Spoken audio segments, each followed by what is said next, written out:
Shalom semua, saya ingin menyampaikan sebuah pesan berjudul Triwira Daud. Ambil catatan, ambil Alkitab. Di 2 Samuel ya, 2 Samuel pasal 23, ayat 13-17.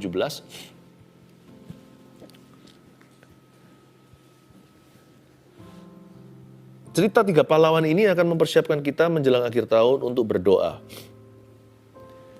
Mengambil sikap hati atau posisi di hadapan Allah untuk mendengar suaranya. Dan kalau kita mau melangkah ke tahun depan, belajar dari 3 pahlawan ini. Saya yakin kalau kita menerapkan apa yang mereka lakukan, terutama jikalau kita mengaplikasikan hati mereka bertiga, saya yakin kita tidak akan salah jalan masuk tahun depan. Hari-hari ini sudah waktunya masa-masa kita tenang dan berdoa. Saya sarankan Anda, kalau Anda nggak sibuk sekali gitu, increase your prayer a bit, tingkatkan jam doa Anda sedikit. Ya, kalau Rabu Sabtu sih sudah fix 1 jam setiap live-nya. Tapi kalau Anda punya waktu luang, pakai untuk sembahyang. Pakai untuk doa kepada Tuhan Yesus. Saya belum punya banyak waktu luang hari-hari ini, saya merindu-rindukan untuk masuk, duduk diam di kakinya, sungguh-sungguh diam maksud saya, berjam-jam. Saya menantikan, tapi saya layani Anda dulu ya. Saya layani Anda dulu, pemimpin itu makan terakhir. Saya mau dorong Anda untuk merenungkan firman sungguh-sungguh supaya dalam. Nanti tahun depan itu, kalau terjadi percepatan, Anda diberi mimpi dan penglihatan, Anda tidak akan kelewatan. Jadi saya lagi susun, sabar-sabar juga. Saat teduh menjelang akhir tahun ini akan banyak sekali pesan-pesan untuk mempersiapkan Anda ke tahun depan. Nanti akan ada pengumuman juga, old and new tahun, akhir tahun saya usahakan untuk bisa kita ketemuan ya, kita berdoa, ganti tahun itu kita bisa bersama. 2 Samuel 23, ayat 13-17 saya baca ya. Sekali datanglah 3 orang dari ke-30 kepala mendapatkan Daud, menjelang musim menuai dekat gua Adulam, sedang sepasukan orang Filistin berkemah di lembah Refaim. Pada waktu itu Daud ada di dalam kubu gunung dan pasukan pendudukan orang Filistin. Pada waktu itu ada di Betlehem. Lalu timbullah keinginan pada Daud dan ia berkata, sekiranya ada orang yang memberi aku minum air dari perigi Betlehem yang ada di dekat pintu gerbang. Lalu ketiga pahlawan itu menerobos perkemahan orang Filistin. Mereka menimba air dari perigi Betlehem yang ada dekat pintu gerbang, mengangkatnya dan membawanya kepada Daud. Tetapi Daud tidak mau meminumnya, melainkan mempersembahkannya sebagai korban curahan pada Tuhan. Katanya, jauhkanlah daripadaku ya Tuhan untuk berbuat demikian. Bukankah ini darah orang-orang yang telah pergi dengan mempertaruhkan nyawanya? Dan ia tidak mau meminumnya. Itulah yang dilakukan ketika pahlawan itu. Triwira Daud ya. Ayat 13 dulu, coba saya jelaskan. Sekali datanglah 3 orang dari ke-30 kepala mendapatkan Daud. 10% saja dari 30 pahlawan gagah perkasa, ada 3 yang mendekat lebih dari yang lainnya. Seperti murid Yesus ada 12. Tapi 3 itu dekat sekali. Contohnya di Getsemani. Termasuk di Gunung Transfigurasi. Ketika Yesus berubah rupa, selalu aja Petrus, Yohanes, Yakobus. Jangan jadi orang yang mendekat sama Tuhan itu tanggung. Kalau mau dekat itu dekat beneran. Sungguh-sungguhlah dengan Tuhan.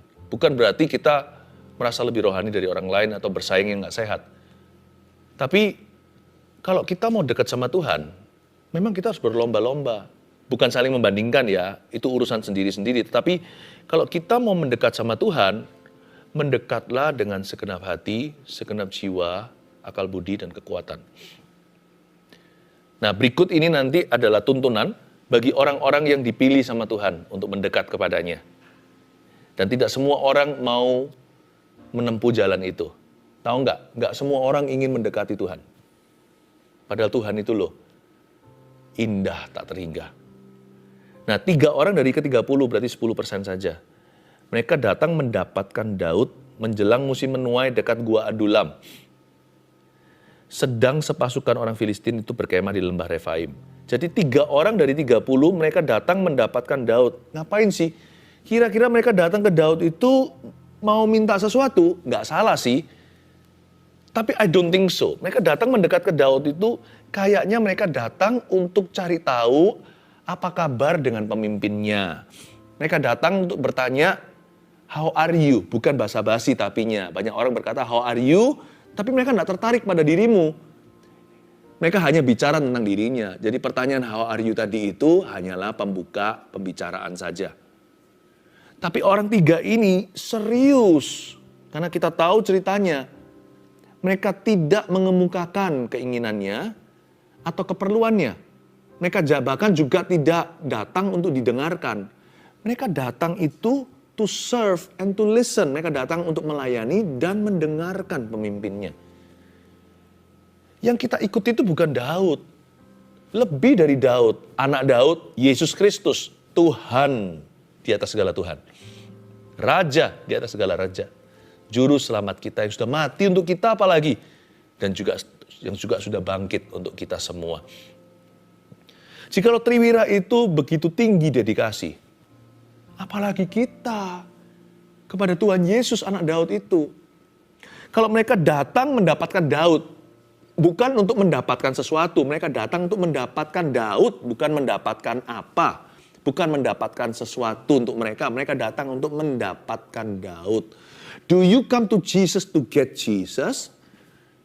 Apakah Anda datang kepada Yesus untuk mendapatkan Yesus atau Anda datang kepada Yesus untuk mendapatkan sesuatu dari Yesus?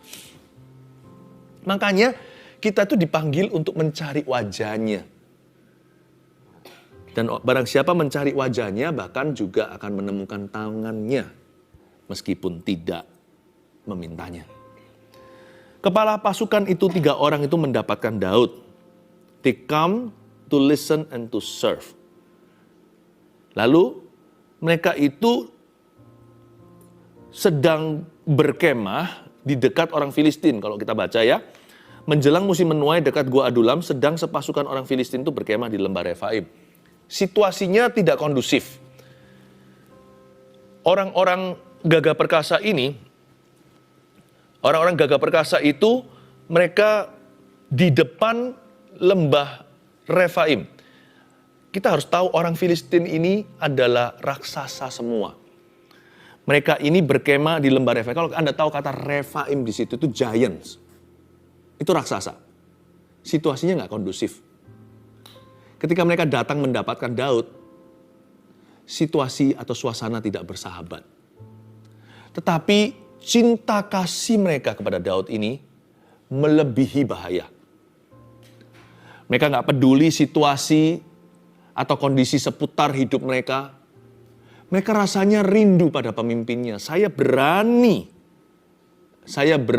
memastikan bahwa minimal 3 orang dari 30 itu, mereka bukan hanya berdedikasi tinggi, tapi mereka itu mengasihi.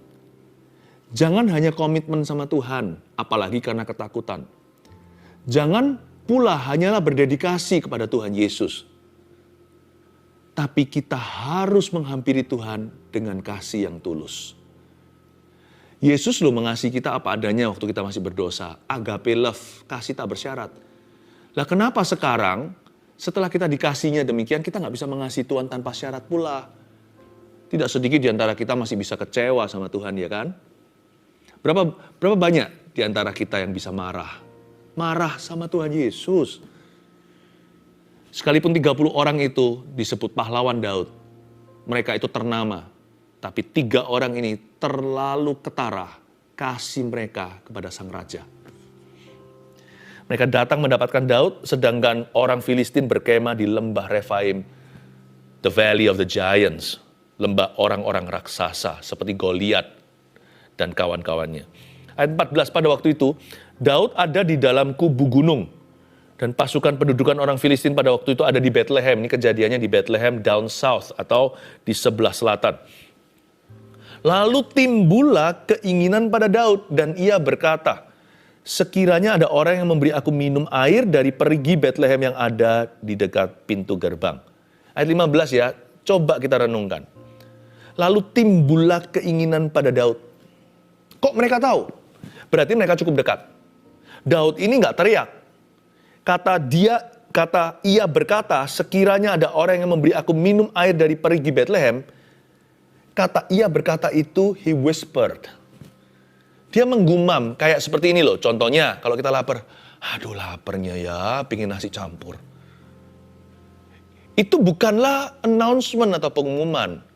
Kita juga nggak pakai corong, kita juga nggak pakai sound system, nggak pakai mikrofon. Daud itu ngomong, bicara begitu tuh pada dirinya. Tidak diutarakan kepada siapa, tidak ditujukan kepada orang-orang lain. Tapi kebetulan karena posisi lokasi mereka itu amat sangat dekat, terdengar pula 3 orang ini bukan nguping. Pas mereka lagi visitasi, waktu mereka besuk sang raja di guanya, tepat dengan waktu ketika mereka tiba itu timbullah keinginan pada Daud dan ia berkata, lalu ia diam-diam berbisik pada dirinya. Begitulah kira-kira bunyinya. Aduh, atau sekiranya ada orang yang memberi aku minum air dari perigi Betlehem yang ada dekat pintu gerbang. Betlehem itu nilainya sentimental dalam kehidupan Daud. Bagaimana tidak? Tanah kelahiran, kampung halaman. Di Betlehem dia punya banyak pengalaman. Yang namanya sebagai seorang gembala domba, dia pasti bawa ke air yang tenang. Tidak heran, dia memberi minum ternaknya itu dari air perigi di situ. Dan sekaligus dia sendiri harus minum, ya kan? Jadi bagi Daud itu ada memori indah. Bethlehem itu sesuatu yang gimana gitu di hatinya. Dan pada waktu mereka mendengar Daud menggumam dan berkata, aku pingin minum air itu. Mereka tahu bahwa it meant more to David than just water. Itu artinya atau nilainya lebih bagi Daud daripada sekedar air yang sejuk yang bisa melepas dahaga. Daud itu berkata, sekiranya ada orang yang memberi aku minum air dari perigi Bethlehem, I miss my hometown. Aku rindu kampung halamanku. Daud kan sedang susah nih, lagi di gua. Tapi mereka bisa menangkap isi hatinya dengan cepat. Karena mereka datang bukan bawa agenda. Kebanyakan kita kan begini. Kita seolah-olah mendengar, tapi kita nggak mendengarkan. Kita datang ke Tuhan itu sudah datang dengan son. Udah 1, 2, 3 ini listku, daftarnya nggak ada yang salah sih. Doa ya harus pada Tuhan. Masa minta sama tetangga? Jangan-jangan nanti menyembah berhala. Perlu apa? Doa Bapa kami. Beriku rezeki hari ini. Minta itu sama Tuhan. Nggak ada yang salah. Tapi di atas kebutuhan kita, ada kasih untuk Tuhan. Waktu kita datang menghampiri Tuhan itu, kita menghampiri untuk didengarkan atau untuk mendengarkan. Mereka karena mereka datang dengan kuping terbuka, dengan hati yang sungguh mengasihi, apa yang harusnya lewat telinga masuk telinga kiri, keluar telinga kanan, mungkin itu yang akan terjadi pada teman-temannya yang lain, 27 yang lainnya. Tapi bagi mereka bisa mendengar dengan jelas. Karena mereka itu datang untuk cari tahu pada Daud. Raja, what can I do for you? Apa yang bisa kulakukan bagi Baginda? Mereka datang bertanya pada Tuhan itu sungguh-sungguh tulus. Lord, how are you? Tuhan, apa yang aku bisa lakukan bersama denganmu dan untukmu? Mereka datang itu untuk cari tahu, mendapatkan Daud. Sedangkan seringkali kalau kita datang pada Tuhan itu, ada maksudnya, ada kemauan. Kita semua suka makan udang, ada udang selalu di balik batu. Kalau bicara soal doa, selalu kita ada maunya. Gak salah sekali lagi.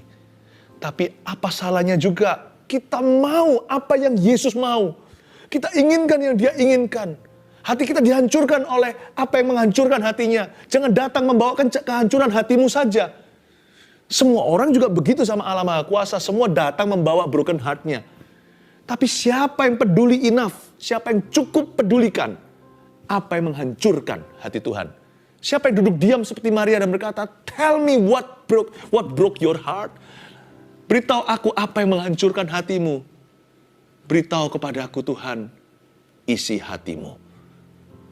Jarang loh yang seperti itu. Itu mungkin salah satu arti banyak yang dipanggil. Sedikit yang dipilih, banyak yang dipanggil, sedikit yang mengerti. Banyak yang panggil berdoa juga, sedikit yang peduli. Do you care about God?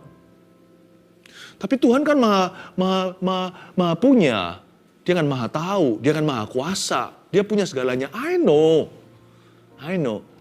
Tapi jangan lupa loh, kita dicipta untuk bersekutu dengannya. Dicipta dalam gambar dan rupanya. Bukan karena Tuhan kekurangan. Bukan karena Tuhan kesepian. Saya dan istri saya nggak kesepian kok. Saya bisa loh terdampar di satu pulau terpencil, kami berdua aja sampai tua, nggak akan kehabisan perbincangan.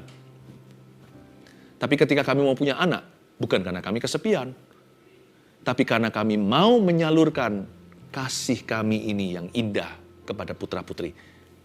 Kami ingin bersekutu dengan orang yang mirip dengan kami. Kami ingin melihat kami di dalam diri mereka, mereka di dalam diri kami. Kami ingin untuk berdialog. Kami ingin untuk saling memahami. Yang pasti orang tua pasti memberi, tak harap kembali. Tapi kadang-kadang cukup gimana gitu kalau anak berbagi es krimnya waktu kecil, kasih itu rasanya bangga anakku. Cinta padaku. Bukan untuk kepuasan Tuhan kita diciptakan. Tapi Tuhan rindu untuk punya hubungan yang saling mengasihi dengan kita. Jangan suruh Tuhan mengasihi kita doang. Pokoknya mengasihi kita melulu. Tuhan juga, tanda kutip, Tuhan gak ada keperluan, Tuhan ada kebutuhan. Oke, jangan salah tangkap. Tuhan juga tanda kutip butuh dikasih oleh kita loh. Pernah kita datang ke hadiratnya, Lord, how are you? Daripada, Lord, Tuhan, aku gini, aku gitu. Aku alami ini, alami itu. Aku maunya begitu, aku maunya begini. Pokoknya Tuhan, kita datang pada Tuhan itu bombardir. Das. Lalu terakhir, aku mau menyenangkanmu. Kenapa kita nggak datang dulu dan berkata, Lord, how are you? I want to hear you. Aku mau mendengarmu. I want to listen to your heart. Aku ingin mendengarkan hatimu. Itu dia. Ya. Ini perbedaannya. Lalu di ayat yang 16, lalu ketika pahlawan itu menerobos perkemahan orang Filistin, mereka menimba air dari perigi Betlehem yang ada dekat pintu gerbang, mengangkatnya dan membawanya kepada Daud. Tetapi Daud tidak mau meminumnya, melainkan mempersembahkannya sebagai korban curahan kepada Tuhan. Ayat 16, ketika mereka menangkap isi hati Tuhan, lalu ketika pahlawan itu menerobos perkemahan orang Filistin, mereka menimba air dari perigi Betlehem, persis seperti yang Daud inginkan. Jadi bagi Triwira atau 3 pahlawan ini, mereka seolah-olah berkata kepada sang raja, your wish is my command. Mereka seolah-olah berkata begini, Daud, baginda, rajaku, harapanmu adalah perintah bagi kami. Bayangin, kalau harapan Tuhan itu perintah bagi kita, bagaimana dengan perintahnya? Kalau harapannya aja, keinginannya aja menjadi perintah atau commandment bagi kita. Tuhan gak usah main perintah lah sama orang-orang yang mengasihi dia. Tuhan, gitu aja kita ngerti. Tuhan berembus selembut-lembutnya Roh Kudus ketika tiba. Kita ngerti. Tuhan gak suruh, Tuhan gak akan pakai ancam-ancam. Kamu harus ampuni, kalau enggak, ku lempar kamu ke algojo-algojoku. Gak perlu. Ketika kita dekat Tuhan, kita langsung paham. Kita harus mengampuni musuh-musuh kita. Waktu Tuhan baik sama kita, Tuhan gak perlu main perintah. Tuhan gak perlu main paksa. Gak ada gaya Yunus begitu. Ya, dikirimin ikan paus, gak tahu ya itu ikan paus atau enggak, ini kiasan saja. Tapi itu ikan beneran, saya gak tahu jenis ikan apa. Gak perlu pakai ikan-ikanan untuk paksa saya ke Niniwe. Kalau hati Tuhan berdarah untuk kota itu yang gak bisa membedakan tangan kiri dari tangan kanan. Kalau nggak ada orang yang mau, saya mau jadi Yesaya, ini aku, utuslah aku. Kalau Tuhan pilih dia, kalau dia nggak mau, utuslah saya. Saya mau nginden Tuhan. Saya mau antri, mau jadi waiting list-nya. Sementara banyak orang berkata, kalau engkau mengutus aku, memilih aku, kasih aku tanda. Beri aku sign from heaven. Aduh, kita ini siapa dikasih tanda sama Tuhan? Are we that important? Kita sepenting itukah sampai minta tanda? Dikasih tanda ya puji Tuhan, boleh sih minta. Tapi saya sih merasa, who am I? Your wish is my command. Harapanmu adalah perintah bagiku. Dan perintahmu, makanya seorang yang sangat dikasih oleh Tuhan, murid Yesus namanya Yohanes, dia tulis dalam suratnya begini, perintah-perintahnya tidak berat. What? Masa perintah Tuhan gak berat? Coba Pak, gak usah banyak-banyak, 10 perintah Allah aja. Waduh, gimana tuh? Tapi orang yang memahami kasih pada Tuhan, bukan hanya dikasih Tuhan, itu yang pertama ya. Tapi setelahnya itu loh, kita seringkali gagal total. Kalau kita paham kasih, perintahnya nggak berat loh. Karena kalau harapannya adalah perintah, perintahnya adalah sukacita. Oh Tuhan, beritahu apa yang bisa kulakukan. Apalagi kalau kita hutang budi ya sama satu orang ya. Kita mau kembaliin dia nggak mau, kita balas budi dia juga nggak terima. Orang kita minta apa, kita harap dia minta sesuatu, nggak minta-minta. Kita sarankan satu persatu tidak dihiraukan, ya nggak usah. Jikalau suatu hari dia berkata, oke, satu aja. Bisakah kamu, belum selesaikan kalimat, kita langsung berteriak, bisa. Karena kita hutang budi sama dia. Kita hutang jasa. Mungkin kita hutang nyawa sama orang itu. Misalkan kalau orang itu kasih ginjalnya kepada anak Anda yang gagal ginjal. Salah satunya diberikan, masa kalau dia, if he does not name his price, kalau dia tidak mencetuskan harganya berapa. Masa kalau dia berkata, satu aja yang aku minta. Aku kepingin minum air dari perigi Bethlehem itu. Oh, percayalah. Kalau saya jadi orang yang berutang budi sama dia, saya terbang detik itu juga. Jangan saya berikan satu air. Saya belikan satu truk air untuk orang itu. Kalau kita cinta, kalau kita tahu kasih, harapan seseorang itu adalah perintah bagi kita. Apalagi jika orang itu berjasa. Yesus kurang jasa apa? Yesus tiada duanya. Yang terpaku digantung di salib itu bukan kalung atau perhiasan dengan salib-salipan. Itu orang beneran. Yesus Kristus namanya. Wah. Your wish is my command. Your command is my joy. Perintahmu adalah sukacitaku. Dan lalu, gak hanya itu, mereka itu, ayat 16, ketika pahlawan itu menerobos perkemahan orang Filistin, mereka menimba air. Dari mana? Dari perigi Bethlehem. Gak hanya di situ ya, bukan hanya perigi Bethlehem, tapi lokasinya pun disebut. GPS-nya ada. Yang ada di dekat pintu gerbang. Berarti di Bethlehem ada beberapa perigi atau beberapa sumur. Spesifikasinya diberi, yaitu persis yang ada dekat pintu gerbang. Sepertinya hanya satu saja perigi yang demikian. Persis mereka perginya ke titik lokasi. Door to door. Mereka tidak ke kanan atau ke kiri. Mereka nggak menyimpang kemana-mana. Mereka nggak berkata, air ya air lah, semua air ya sama. Kira-kira kurang lebih.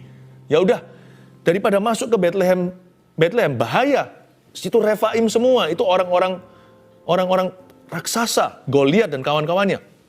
Udahlah, kita ambilin air dari luar Bethlehem, sedikit di luar kota, nggak persis yang di dekat pintu gerbang. Sedikit di sana tikungan. Apa bedanya sih? Water is water, ya kan? Masa bisa raja merasakan bedanya? Udah nggak apa-apa. No. You have to know God's wills, they are always specific. Kehendak Tuhan itu selalu spesifik. Jadi kalau Tuhan maunya itu, jangan kompromi. Kalau Tuhan berkata di sana, jangan tawarkan alternatif. Makanya Yesus ngomong gini ketika di Getsemani. Aku sih maunya begini, secara daging nih. Tapi bukan kehendakku jadi, namun kehendakmu yang jadi. Kata namun kehendakmu yang jadi itu, namun persis seperti yang kau kehendaki. Tidak lebih 1 senti, bahkan 1 mili. Tidak ke kanan atau ke kiri. Tidak kurang atau tidak lebih. Persis itu spesifikasi. Di mana lokasinya? Periginya Bethlehem. Tapi bukan sembarang sumur yang ada. Bukan asal air saja. Yaitu yang ada di dekat pintu gerbang. Itu dia. You have arrived. GPS-nya bunyi begitu. Jadi kalau Anda dan saya mau melakukan kehendak Tuhan, pastikan spesifik ya. Karena Tuhan punya kehendak itu selalu spesifikasi. Tuhan itu selalu detil. Jangan main kira-kira sama Roh Kudus. Karena Roh Kudus bukanlah roh kira-kira. Roh Kudus adalah roh presisi. Kehendakmu jadi. Tapi Daud gak mau minum akhirnya. Karena Daud memang bukan Yesus kan. Melainkan mencurahkan persembahannya itu. Mempersembahkan sebagai korban curahan. Lalu dia berkata, jauhlah padaku untuk berbuat demikian. Mereka itu mempertaruhkan darah dan ia nggak mau meminumnya.